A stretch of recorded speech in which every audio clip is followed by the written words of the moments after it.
आज हम और आप जामिया फातिमा लील बनात की जश्न इफ्तिताह के मौके पर यहां पर हाजिर हैं।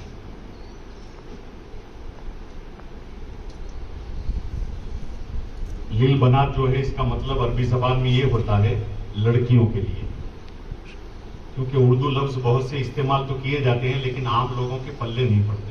फॉर गर्ल्स जिसको कहते हैं इंग्लिश में, तो इस तरीके से उर्दू लफ्ज है ताकि पता चले कि ये इदारा जो है वो लड़कियों का है।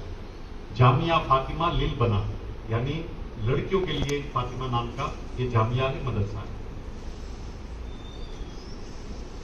अल्हम्दुलिल्लाह आज दीनी दुनियावी तालीम के मामले में सबकी कोशिशें हैं।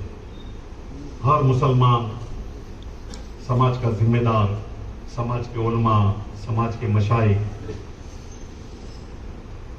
माँ बाप अपने बच्चों और बच्चियों की तालीम के लिए बहुत ही जद्दोजहद कर रहे हैं। इसमें कोई शक की बात नहीं।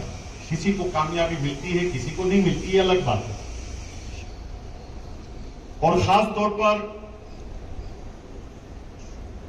लड़कियों की तालीम के मामले में हमारे समाज में, हमारे मुआशरे में बहुत बेदारी आई है। आज जगह जगह पर लड़कियों की दीनी तालीम के मामले में इदारे खुलते जा रहे हैं। अभी कल या परसों ही अपने ऊना में ही मदरसे फैजान मदीना जामिया आमिना की इफ्तिताह हुई। इससे पहले अपने ऊना में ही जुबेदा गर्ल्स वीरानी गर्ल्स इंस्टीट्यूट, जिसमें मदरसे जुबेदा जामिया जुबेदा है लील बनात, वो भी चल रहा है अल्हम्दुलिल्लाह 8-9 साल से। और आज ऊना शहर में जितनी भी लड़कियां दीनी ताल्लुक से अगर तकरीरी बयान हो, जलसे हो, जुलूस हो, ऊना में, ऊना शहर के बाहर देहातों में, आज मदरसे जुबेदा बाई वीरानी की लड़कियां वहां पर तकरीर फरमाती हैं। ये रिजल्ट मिला है, लेकिन फिर भी अभी बहुत जद्दोजहद करने की जरूरत है, कोशिश करने की जरूरत है। दीन से मैं आपको बताऊं, बादशाह हारून रशीद के जमाने की बात है। बादशाह हारून रशीद के जमाने में उसने अपने वजीर से पूछा कि अभी हुजूर के जमाने से लेकर के मेरा जमाना 400-500 साल या 400 साल के करीब करीब रहा होगा। मैं ये देखता हूं कि हम इतने नजदीक हैं हुजूर के जमाने से, फिर भी देखता हूं कि दीन की तालीम से लोग दूरी इख्तियार कर रहे हैं। न हाफिजों की तादाद बढ़ रही है, न कारियों की तादाद बढ़ रही है, न उलमा की तादाद बढ़ रही है। इसकी वजह क्या है? तो वजीर बहुत ही दीनदार था, उसने बादशाह से कहा कि इसमें हमारी कोताही है, हमारी सुस्ती है, हमारी आलस है। ऐसा क्यों? इसमें हम क्या कर सकते हैं? का हुजूर के जमाने से लेकर के हुजूर का जमाना, सिद्दीक अकबर का, फारूक आजम का, उस्मान गनी का जमाना, खुलफाए राशिदीन का जमाना, फिर जो भी खलीफा आए उनके जमाने में दीनी ताल्लुक से, दीनी तालीम के मामले में बैतुल माल और खजाने के मुंह को खोल दिया जाता था। और इसकी वजह थी कि दीन की तालीम का हुसूल आसान था, इसलिए लोग तालीम हासिल कर रहे थे। अब हुआ क्या है कि आपने दीनी तालीम के मामले में अपने बैतुल माल, अपने खजाने का मुंह छोटा कर दिया है। अगर इसको खोल देंगे दीनी तालीम के मामले में तो इंशाअल्लाह तालीमी सिलसिला बढ़ जाएगा। तो बादशाह ने ऐलान कर दिया दूसरे दिन कि हमारे बगदाद शहर में जो एक हाफिज कुरान बनेगा उसको गवर्नमेंट की तरफ से 10,000 दिरहम अता किए जाएंगे। एक आलिम दीन बनेगा उसको 25,000 दिरहम अता किए जाएंगे। खजाना खोल दिया। आलिम बनने वालों की भी दौड़ लग गई, हाफिज बनने वालों की भी दौड़ लग गई। तो दीनी तालीम के मामले में अब आजकल खुलफा का जमाना नहीं है, बादशाहों का जमाना नहीं है। तो अब ये खजाने की डोर किसके हाथ में है? हमारे समाज के मालदारों के हाथ में, अमीरों के हाथ में, मुखय्यर हजरात के हाथ में है। तो उनको चाहिए कि वो तालीम के सिलसिले में अपने माल और अपने खजाने का मुंह खोल दे। दूसरे काम में काम बहुत करते हैं, सब अपने अपने हिसाब से ज़कात भी निकालते हैं, नजरो न्याज भी करते हैं, दूसरे काम में भी खर्च करते हैं, लेकिन दीनी तालीम का जब मामला आता है तो जहां पर 50,000 रुपया किसी इदारे को, मदरसे को देना चाहिए, दारुल को देना चाहिए, वहां पर 5,000 या 500 देकर छूट जाते हैं, और दूसरे मामला में 50,000 की जगह पर 5 लाख का खर्च कर डालते हैं। अब मैं कहना नहीं चाहता कि कहां कहां पर खर्च हो रहा है, आप हजरात को अल्लाह ने अक्ल सलीम दिया, आप हजरात जानते, लेकिन उसका रिजल्ट नहीं है जितना तालीम का रिजल्ट मिलेगा, इल्म दीन का भी रिजल्ट मिलेगा। तामीरी काम जो है, ये बिल्डिंगें जो बन रही है, ये बिल्डिंगें देख रहे, ये बरसों तक रहेगी कायम, और जब कायम रहेगी, बिल्डिंग बनी हुई है, तो किसी न किसी को जज्बा होगा कि कुछ ना कुछ इसमें शुरू किया जाए। यहाँ पे भी तो मदरसा फैजान कश्मीर मदरसे रहीमा चल रहा था, बच्चों के लिए छोटे छोटे। हमारे शफी बापू ने कितने साल पढ़ाया? 22 साल पढ़ाया इसी मदरसे से। हमारे आरिफ भाई मंसूरी, उनके वालदा मदरसे रहीमा, उन्होंने जद्दोजहद करके जगह खरीदी, इमारत बनाए। हमारे क्या नाम है अपने फारूक भाई अजमेरी लॉज वाले, उनकी भी जद्दोजहद रही। और किसके आरिफ भाई साथ में जद्दोजहद रही? कादर भाई मंसूरी, फारूक भाई, फिर खिदमत के लिए आपके मली भाई, उन्होंने भी मदरसे को चलाने में जब जद्दोजहद की चंदा नहीं करते थे, आरिफ भाई और सब मिलकर तनख्वाह देते थे। फिर मोहम्मद शफी बापू ट्रस्ट में इमारत शामिल कर ली गई, और फिर ट्रस्ट की जानिब से मदरसा चल रहा था। लेकिन कोरोना की वजह से 2-3 साल मदरसा बन रहा, बिल्कुल वीरान हो चुकी थी ये इमारत। अल्हम्दुलिल्लाह 7-8-10 लाख का खर्चा करके इसको फिर से सजाया गया, और फिर सोचा कि लड़कियों के लिए यहाँ पर इदारा कायम किया जाए, क्योंकि यहाँ पर मुसलमानों की आबादी बहुत ज्यादा है इस इलाके में। लिहाजा कोट विस्तार में जो जामिया है वो बहुत दूर पड़ता है यहाँ की लड़कियों के लिए, इसलिए सोचा कि मैंने रमजान ईद में ऐलान किया था कि इंशाअल्लाह ये मदरसा रहीम नगर में शुरू किया जाएगा। और मेरी तो ये तमन्ना भी है, मैं आपको बता दूं, इंशाअल्लाह जहां जहां मुसलमानों की आबादी है, लड़कियों के ताल्लुक से वो दूर नहीं जा सकती। ट्रांसपोर्टिंग का मसला आता है, दूर भेजने से माँ बाप कतराते भी है।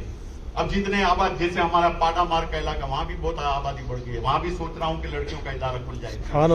फिर ईदगाह रहीम नगर में भी एक इदारा खोल दिया जाए, फिर वडाला में भी एक इदारा खोल दिया जाए। ये 3 तो मेरी नजर में इंशाअल्लाह 1 साल, ज्यादा से ज्यादा 2 साल के अंदर अंदर, अगर आप लोगों का साथ सहकार रहा, इंशाअल्लाह आपने अपने खजाने का मुंह खोल दिया राह खुदा में, और राह खुदा में खर्च करने से कम नहीं होता, बढ़ता ही जाता है। बेशक मैं क्या बताऊं, मैं आपको, दोनों स्कूलें चलती है, दारुल शम्स तबरेज का चलता है, आज 20 लाख का खर्चा दारुल शम्स तबरेज का सालाना। दोनों स्कूल कम फीस में, स्कूलें बस चलती है कम फीस में, आज उसका चंदा नहीं किया जाता, लेकिन 15 लाख के करीब करीब घाटा होता। मैं उधर से मेरे मुरीदीन बम्बई, सूरत, नवसारी, जहां बजा वहां से जमा करके, ऊना से नहीं मैं चंदा करता, ऊना में सिर्फ दारुल शम्स तबरेज का चंदा होता है।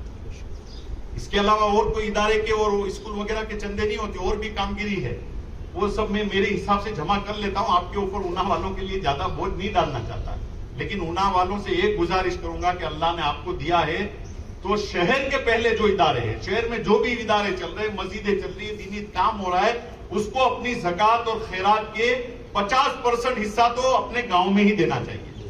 50 पैसा फिर आप जहां भी खर्च करो, जहां जहां दिन के काम हो वहां खर्च करो, लेकिन 50% अपने इदारों में दो, गांव के इदारों में दो। आज 20 लाख का दारुल शम्स तबरेज का खर्चा है, आज ऊना में से सिर्फ 5 लाख जमा होते हैं, 15 लाख रुपया फिर दूर दराज इलाकों से जमा सब निकल जाते हैं, खिदमत करने वाले जमा करके लाते हैं। क्या 20 लाख रुपया ऊना वालों में इतनी हैसियत नहीं है कि एक इदारे चलाने के लिए 20 लाख का खर्च है? लेकिन मैं कह रहा हूं कि इधर उधर खर्च हो रहे, जहां पे जरूरत है वहां पे खर्च नहीं हो रहा है।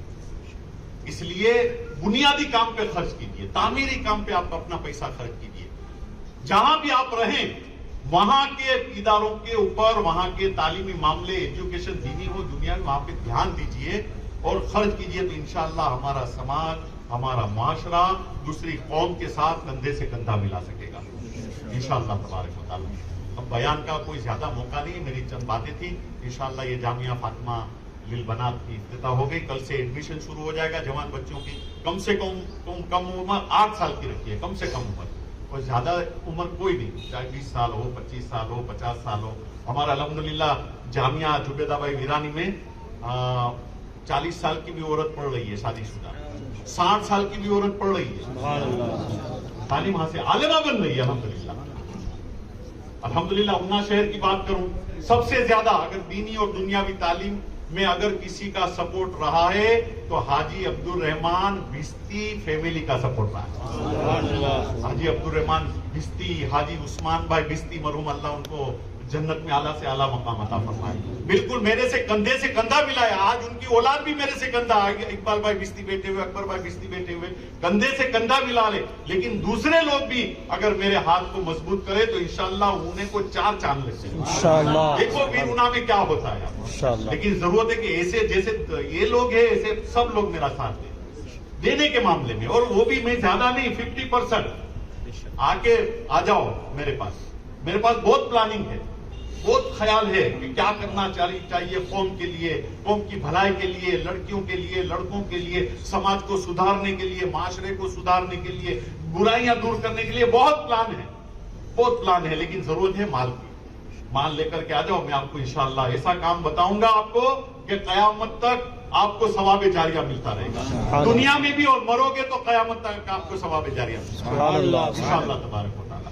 तो बस अल्हम्दुलिल्लाह जिन जिन लोग मेरे जो मोहम्मद शफी बापू मेमोरियल ट्रस्ट में दामी देने में कदम में सुखन हिस्सा लेते हैं, दूर दराज इलाके से मेहमान हो उसकी वजह से आए हुए हैं, यहाँ पे तशरीफ फरमा, बम्बई, बिल्लीमोरा, सूरत, नवसारी, अलग अलग इलाके के लोग, उनका भी मैं शुक्रिया अदा करता हूँ। हमारे अल्हम्दुलिल्लाह ऐसा नहीं है, ऊना में, बिल्लीमोरा में भी मीडियम इंग्लिश स्कूल चल रही है, बिल्लीमोरा में दारुल रज़ाए मुस्तफा चल रहा है, अभी उनमें एक मदरसे की सदारत मिली है, दारुल जामिया खतीजतुल कुबरा, वहां पर पूरे गुजरात में लड़कियां मुफ्ती बनती है। अभी 4 बच्चियों को, लड़कियों को अभी 15 दिन पहले मुफ्तियों की सनद मिली, वो भी मेरी सरपरस्त में चल रहा है। दूसरी जगह पर भी सब इदारे चल रहे हैं अल्हम्दुलिल्लाह। ऐसा नहीं खाली ऊना में काम हो रहा है, पूरे गुजरात में, गुजरात के बाद पूना साइड में भी, मेरे शोलापुर के इलाके में भी कुछ मदारिस चल रहे हैं, मस्जिदें चल रही है अल्हम्दुलिल्लाह।